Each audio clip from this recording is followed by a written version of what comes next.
Napakaswerte naman ni Shawnee Winston sa Hinebra at mga veterano ng Barangay Hinebra ay nihahanap na ng mga papalit sa kanila.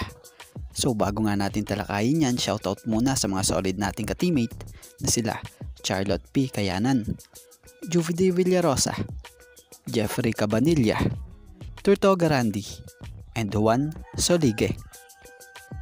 So ito na nga, mukhang ang Hinebra ay tuluyan ng magpapabata ng lineup Nung una, yung David Morel ang nais nilang isign. Pangalawa, putok ang balita na nais makuha ng Hinebra ang serbisyo ni Shawnee Winston.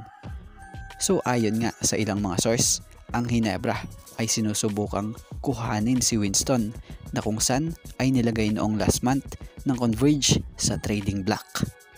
So ang pag-target nga raw kay Shawnee Winston ay dahil sa kakulangan sa Hinebra, gaya na lamang nila Jimmy Malonzo and Jeremiah Gray na parehas nagka-injury.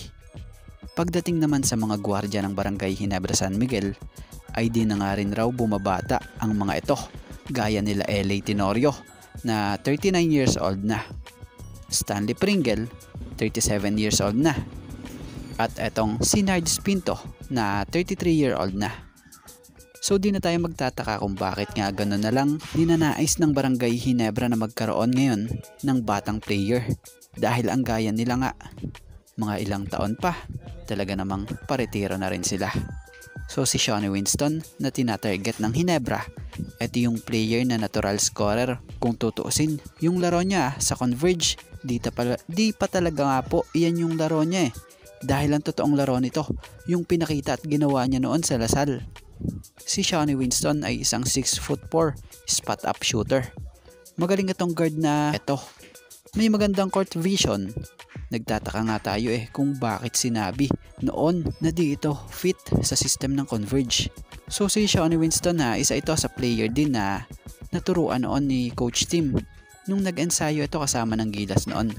Bagamat nakat siya noon pero nakita nga ni Coach Tim ng personalan ang potential niya sa game.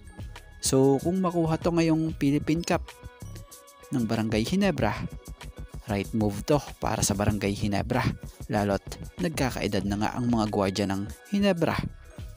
Kaya naman kayo, ano masasabi at opinion nyo rito? Sa tingin nyo, makuha kaya ng Barangay Hinebra ang tinatarget nilang ito na si Shawnee Winston?